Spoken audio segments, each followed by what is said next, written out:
I finally got it. You got what? The song. It goes like this. Look for the crew necessity, the state of siege necessities, the state... Well, that's fine, Alan, but we gotta find headquarters. Why don't we ask this major here? Excuse me, sir, I'm Lieutenant Krantz. And I'm Master Sergeant Emmerich. Now, you must be the new crew members of Diamond Lucy, right? That's right, sir. And we're looking for the debriefing room.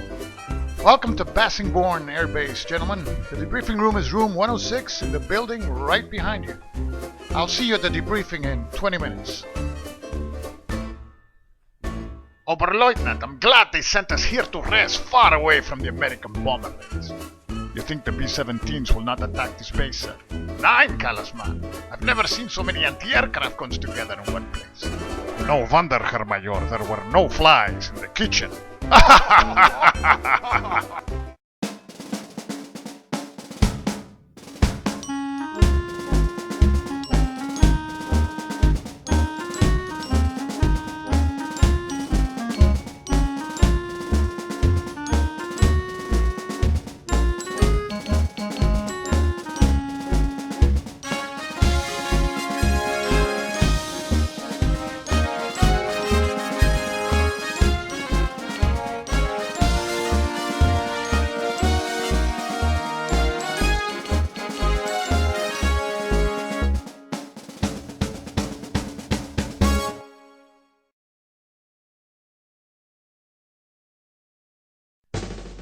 Please come in and take a seat.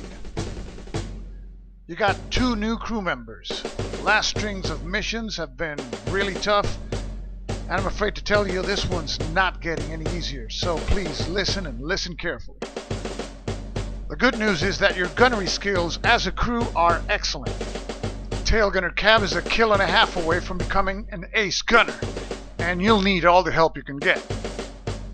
Today's target, the German U-boat pens at St. Nazaire. You will be the tail bomber. That means you will encounter more bandits at your 6 o'clock position. You will form part of the mill squadron flying at 20,000 feet. The target is here in Zone 6, outside of fighter cover range. Enemy resistance will increase gradually, and expect 2 to 3 fighter waves over the target. As to fighter coverage, it will be present in zones 2 through 4. You will be on your own in 5, 6. Flak tends to be heavy over German U-boat bases. Stay in formation, follow your captain's instructions, and good luck. At 600 hours, Diamond Lucy takes off.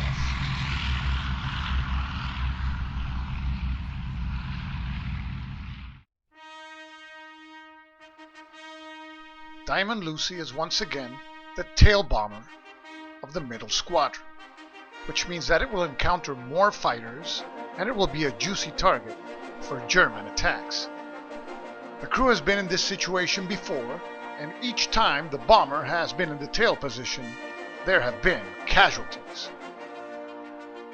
Our bomber moves into the security of Zone 1, and from there into Zone 2. Where fighter cover is fair. The Germans send no fighters to intercept, so our bomber moves into Zone 3. Fighter cover here is also fair. And the Luftwaffe sends no fighters to intercept. So far, so good. And our bomber enters Zone 4. Fighter cover here, however, is poor. And this time, the Germans do send a fighter wave after our bomber formation. And the fighter wave makes contact. 5 Focke-Wulf 190s and 1 Me-109 headed our way. And this is an all-out attack from 6 o'clock, 3 o'clock, 1:30, 12 o'clock, and a diving 190. Poor fighter cover fails to divert a single bandit away, and our crew prepares for its first battle in this long mission. First to fire is the bombardier Joel Toppin. He hits the bandit, causing damage, but the bandit continues its attack. Next to fire, the navigator John Krantz, but he misses.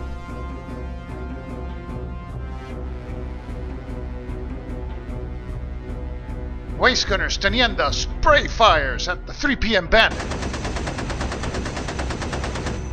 to no effect. Next, gunners Emmerich, Case and Cab fire at the 6 o'clock bandits.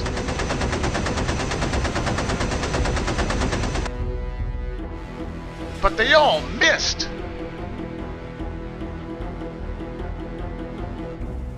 The diving bandit fires away.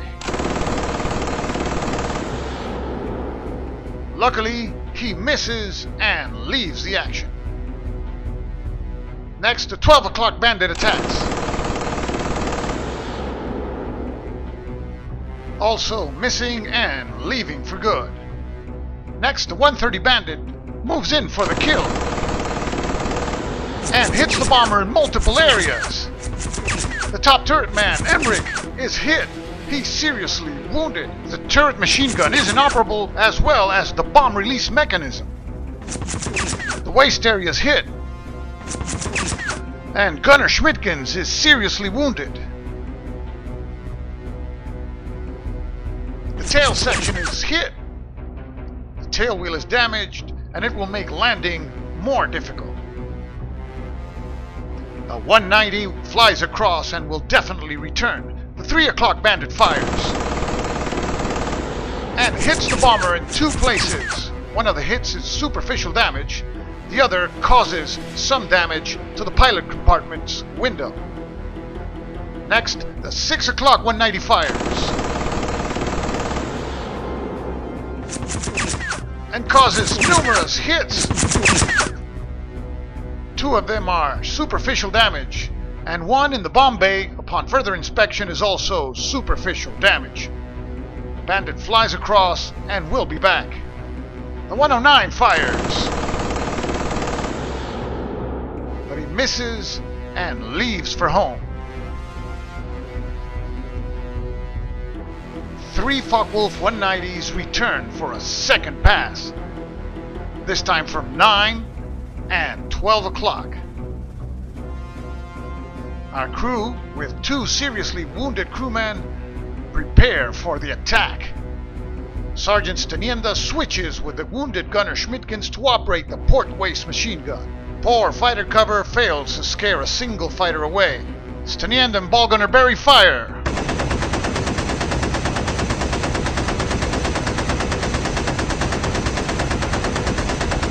Failed to divert the fighters or cause any damage. The bombardier Joel Toppin fires, and he also misses. The 12 o'clock bandit attacks. He misses and flies across, where the tail gunner Cab awaits him. He fires. He misses and the bandit leaves. Next, one of the 3 o'clock bandits attacks, missing and leaving for good. Next, the low 3 o'clock bandit moves in for the kill, but he misses and leaves, ending this wave of attacks. Our bomber moves into Zone 5, where there is no fighter cover, and the Germans luckily send no German fighters to intercept. The bomber continues into Zone 6, which is the zone of the target. Weather is good, and the Germans send 2 fighter waves after our bomber formation. The fighter wave makes contact. 3 Focke-Wulfs and an Me-109 headed our way. And attacking from 10:30, 12, 1:30, and 6 o'clock. Our crew knows that there is no fighter cover possible here, and that they must fend for themselves. First, gunners Kranz and Stanienda fire at the 10:30 Bandit.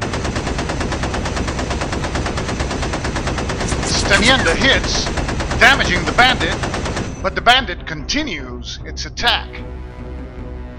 Next, Joel Toppin fires, but he misses.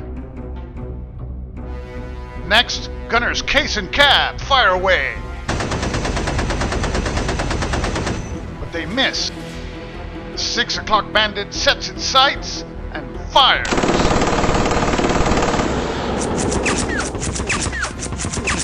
And scores multiple hits. The ball gunner Alex Berry is hit, and he is killed in action. The bomb bay is also hit.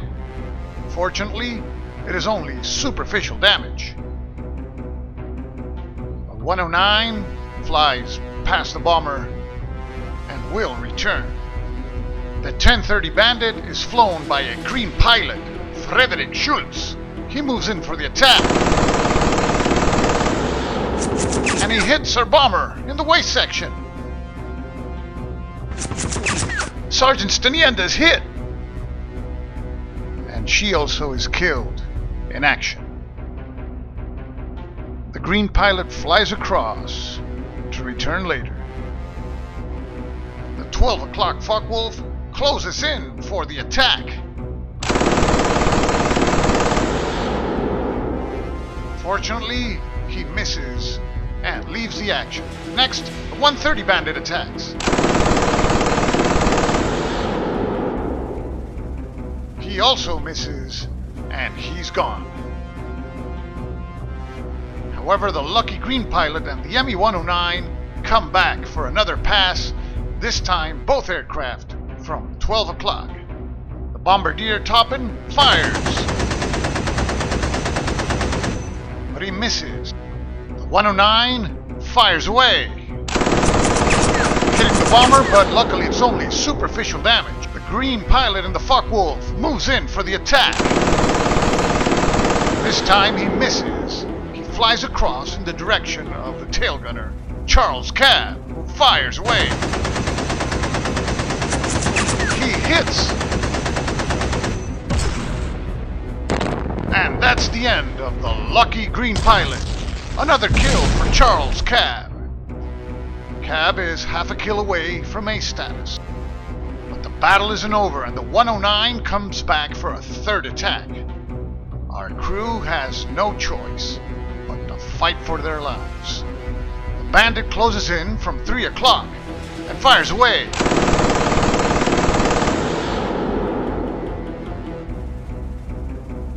Fortunately, he misses and heads back home.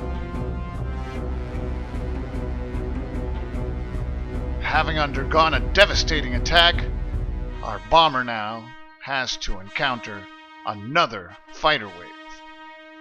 Fighter wave makes contact. 3 Focke-Wulfs and 1 Me-109 headed our way. And attacking from 12, 3, and 6 o'clock. Our decimated crew must face yet another attack. First, Joel Toppin fires away, but he misses. Next, radio operator Derek Case spray fires at the 6 o'clock Bandit. The volume of fire scares the Bandit away, and he leaves for good. Setting his sights on our bomber, the 12 o'clock Bandit moves in, but flies across in the direction of the tail gunner, who fires and hits and blows the bandit out of the sky. Another kill for tail gunner Cab. With 5.5 kills, he is now an ace gunner. No time to celebrate. 2 German bandits coming in from 3 o'clock.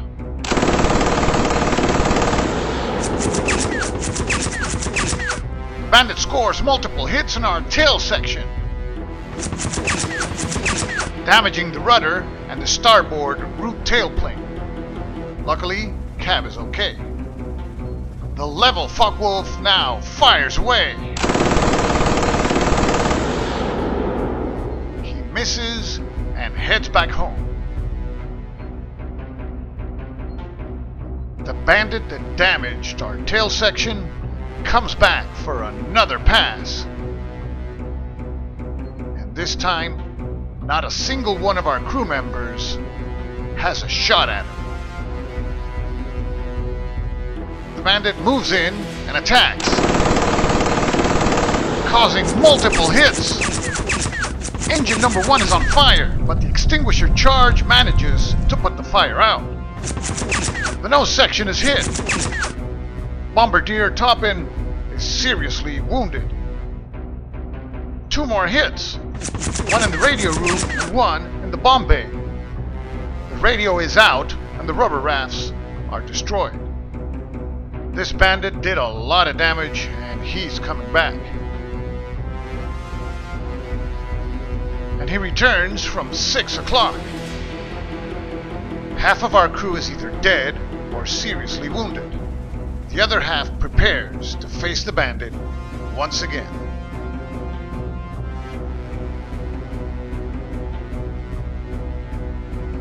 Ace tail gunner Charles Cab prepares his machine gun and fires. But he misses. The German moves in for the attack.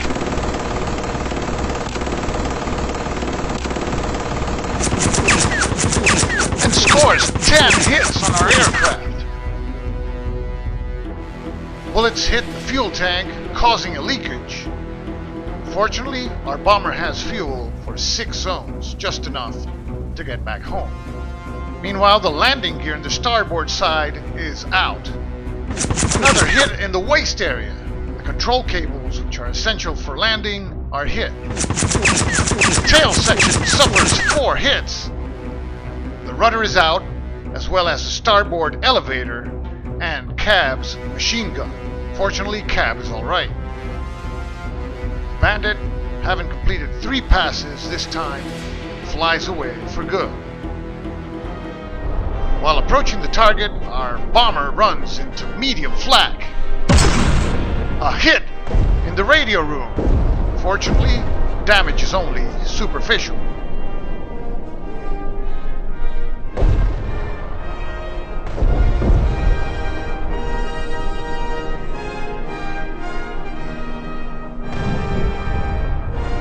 With our bombardier seriously wounded, our crew has practically no chance of dropping any of the bombs on target.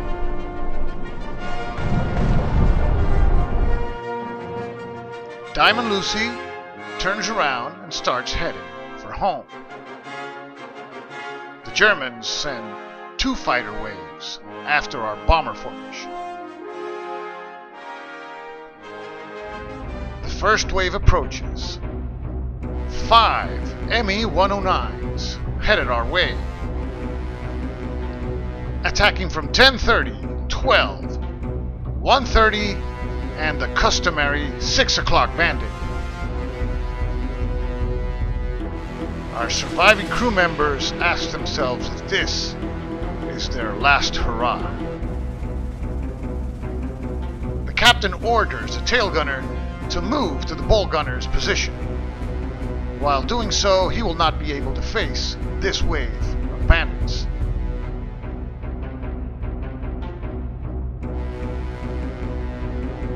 The navigator John Kranz fires, but he misses. Next, radio operator Case spray fires at the 6 o'clock bandit. And he succeeds in scaring the bandit away. Case, however, is very low on ammo. The Germans have an ace among their fighter pilots, Major Uwe Eichert of the Luftwaffe Fighter Academy. But first, the 1030 bandit moves in for the attack. He misses, and he's gone. The 12 o'clock low bandit fires away. He hits the pilot compartment, but luckily it's only superficial damage. He'll be back. The 12 o'clock high bandit now moves in for the attack. He misses and heads back home. Next, Major Eichert homes in on the bomber and fires away. He hits the starboard wing and the waist area. The wing root suffers a hit. The bullets hit the already wounded gunner Schmidgens. He dies instantly. He's the third crew member to be killed in action in this mission. Major Eichert flies across. He returns for a second pass together with one of his comrades. The death and devastation aboard the aircraft are hard to describe. And the surviving crew members are practically at the mercy of the Germans. The navigator John Krantz fires at the Major's 109. But he misses. Herr Major zooms in and blasts away, hitting the nose section and the starboard wing. The wing damage is only superficial, but the poor cheek machine gun is destroyed. Herr Major flies across to return. Meanwhile, the 6 o'clock bandit fires away. He misses and heads for home.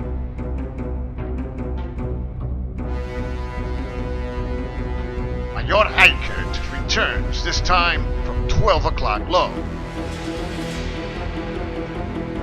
The navigator Krantz moves to the forward position to man the bombardier's machine gun. He sets his sights on the Major's aircraft and fires away. He misses, and Herr Major moves in for the attack. Luckily for our crew, he misses and heads back for base. No respite for our crew because now the second wave hits. Coming our way, 5 Focke-Wulfs and a 109. This is another all-out attack from 6, 9, 1030, 12, and a vertical diving bandit.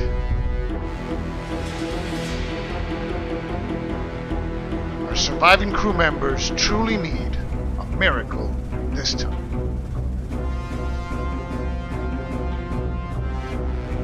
Gunners Krantz and Case fire at the 12 o'clock and 6 o'clock bandits, but they both miss. The diving bandit fires away and hits the starboard wing and causes another hit to the wing root. The 6 o'clock 109 is flown by a green pilot, Helmut Schultz. He closes in and fires away. He misses and heads back home. 6 o'clock Focke-Wulf delivers its attack.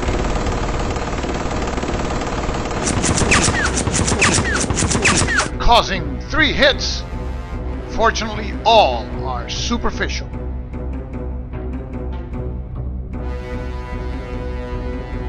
The 190 flies across to return later for another pass. But now the 9 o'clock bandit fires away. hitting our bomber in 3 places. Fate has it again that all hits are superficial. The 12 o'clock bandit zooms in for the attack. He misses and leaves for good. Finally, the 10:30 bandit closes in and fires away. He too misses and flies beneath our bomber, leaving the action. 3 Focke-Wulfs of the original wave return for another pass. Our battered and tattered crew members hope for the best. Bandits attack from 9, 10:30, and 3 o'clock this time. The navigator Kranz switches with the wounded Toppin to man the cheek port machine gun. He fires at the 10:30 bandit, but he misses.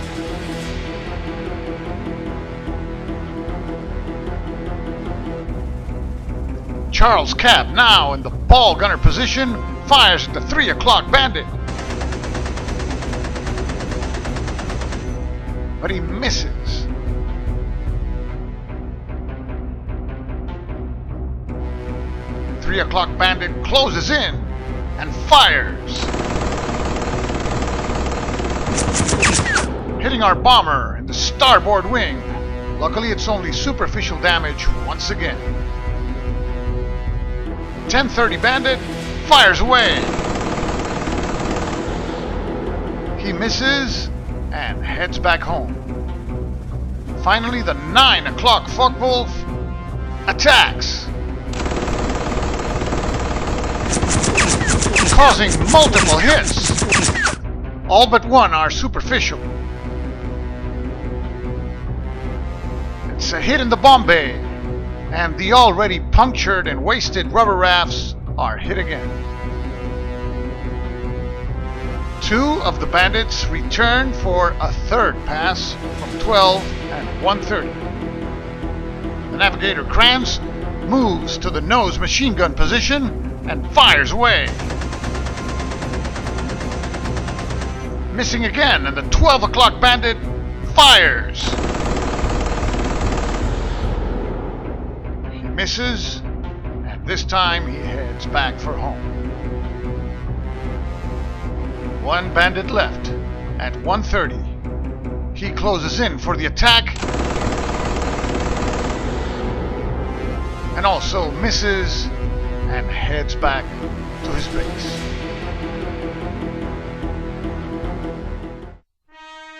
Diamond Lucy, still flying, with multiple casualties, enters Zone 4, where fighter cover this time is at least fair.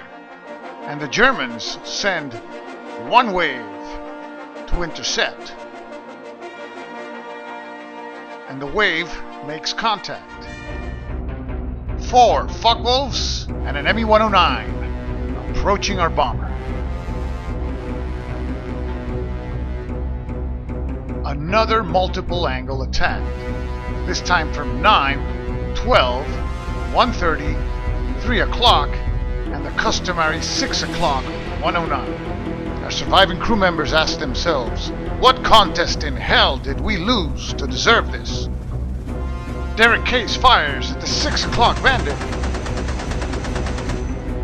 but he misses. Next, Lieutenant Kranz fires at the 12 o'clock bandit, and also misses. The Germans now deliver their attack, starting with the 6 o'clock 109. He misses, and he's gone. Next, the 9 o'clock Focke-Wulf attacks and hits various places, including the radio room. Derek Case is hit, and he is seriously wounded. The Focke-Wulf flies across, and he'll be back. At the controls of the 3 o'clock Focke-Wulf is a German ace, Oberleutnant Kalasman, the lonesome gamer. But First, the 12 o'clock bandit fires. And he hits the port wing. Fortunately, it is only superficial damage, but he'll be back. Next, the 130 bandit delivers his attack. Missing and heading back home. Finally, Kalasmar moves in for the kill. But he too misses and leaves the action. Two of the fuckwolves return for a second pass at our bomber. This time they attack from 9 and 12 o'clock. Charles Cab at the ball gunner position spray fires. And he succeeds in scaring the bandit away. Next, Bombardier John Kranz fires. But he misses. The 12 o'clock bandit fires away. He too misses and leaves for good. That's the end of this wave. The bullet-ridden Diamond Lucy enters Zone 3, where fighter cover finally is good. And the Germans, of course, send no waves to intercept in this area. Our bomber enters Zone 2, where fighter cover is poor. And the Germans do not send any more fighter waves. Our bomber enters the protection of Zone 1, where the weather is good. Our crew, or what's left of it, now faces the prospect of a deadly landing. Damage to our bomber is considerable. The tail wheel, rudder, and landing gear are all out. Captain Collins's experience may save the day. As our bomber is about to land, a film crew captures the moment of truth.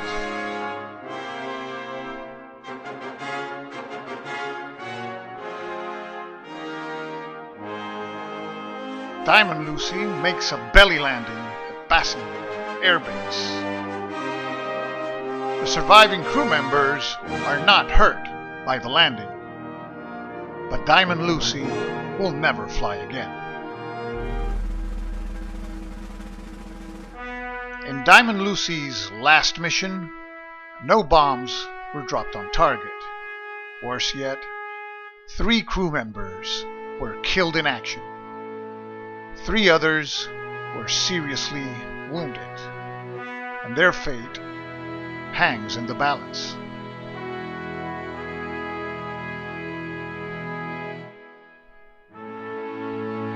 Bombardier Joel Toppin dies of his wounds.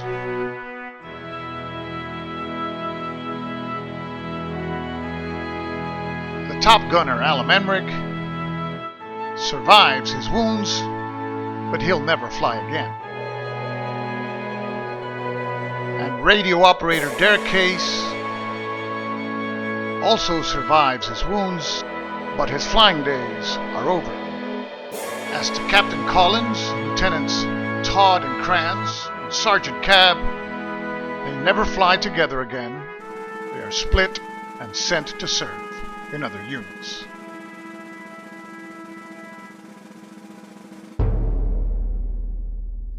This video series is dedicated to the men and women who make videos of war games. Thank you to Gilbert Collins, the Chief, Bart Brunsheen, and Todd Reed, the itinerant hobbyist, Marco Arnaudo, Joel Eddy, and Joel Toppin, Kevin Sharp, Maimi Hayakawa, and John Kranz, Jimmy Castelli, Snowman, and Alan Emery, and our radio operator, Derek Case, Joe Stedman and Alex Berry, Clawlan, Judd Vance, and Jacine Stenienda, Jason Young and Greg Schmidtkins, Enrico Viglino and Charles Cab, and thanks to our German aces Johannes Eppel, also known as Kalasmar, the Lonesome Gamer, and Uwe Eichen of the Luftwaffe Fighter Academy. Thanks again to our crew members. And for those of you who are thinking about doing videos of war games, jump right in. Who knows, maybe someday you'll find yourself aboard a flying fortress in B-17, Queen of the Skies.